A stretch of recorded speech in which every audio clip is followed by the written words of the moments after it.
I just sit here and I stare at a wall and I just think really intensively until I finally think of something.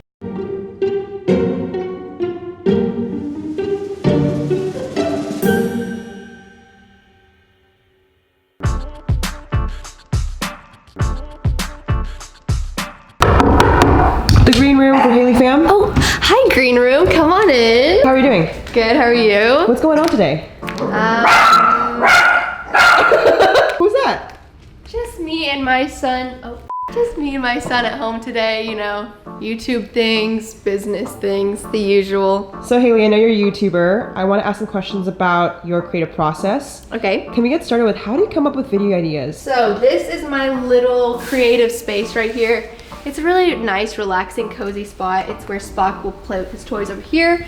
And then I have some of my journals. This is my bullet journal. This is just for YouTube video ideas. This entire thing is just dedicated to video ideas. There's lots of secret information in here. Oh. Let me show you something. Okay. This was my January video schedule. So I like to keep post-it notes over here so that I can move them around. Then I have my vlog channel videos, my main channel videos, and this is kind of like how I organize all of it.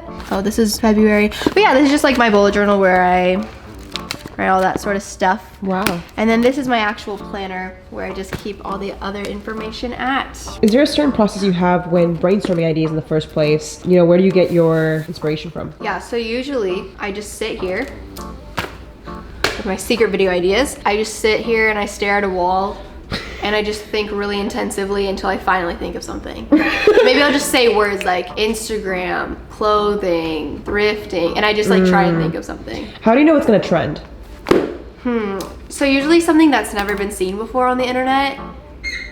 My son, something that's never been seen on the internet before will probably do better than something that they've already seen. So I try my best to do that and maybe possibly create new trends rather than doing old trends.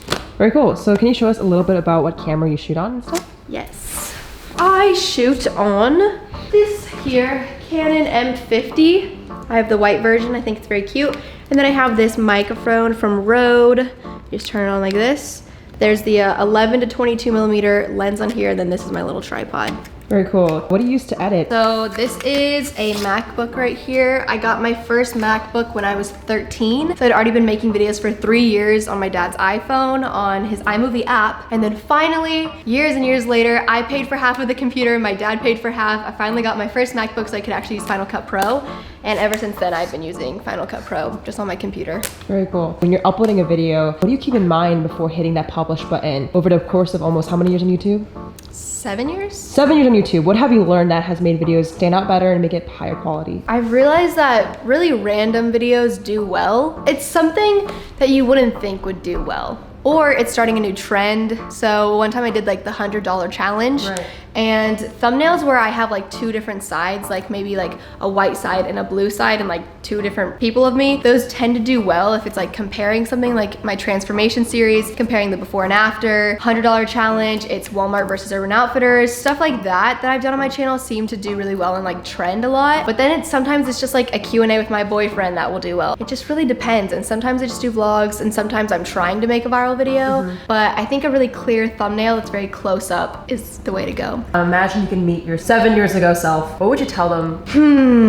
I would tell her to keep doing what she's doing and to be myself right off the bat rather than trying to figure out how to be myself later down the line. Did you struggle being yourself? Oh yeah, I did not really start to be myself until like a year and a half ago. Really? But for the like first 6.5 years, well, it starts off very authentic. Like I was just a 10-year-old having fun. But then once I got to high school and when I started caring about what people thought about me, it became a little bit more structured and, you know, like, oh, this is my YouTube personality and this is my real life personality. Do you have any books that you were reading that helped you overcome that? Yes, a great book is The Subtle Art of Not Giving an F by Mark Manson. It's definitely something you need to read if you want to be a YouTuber, and you gotta have a thick skin if you want to do that. So reading that book really helped thicken my skin a lot. Awesome.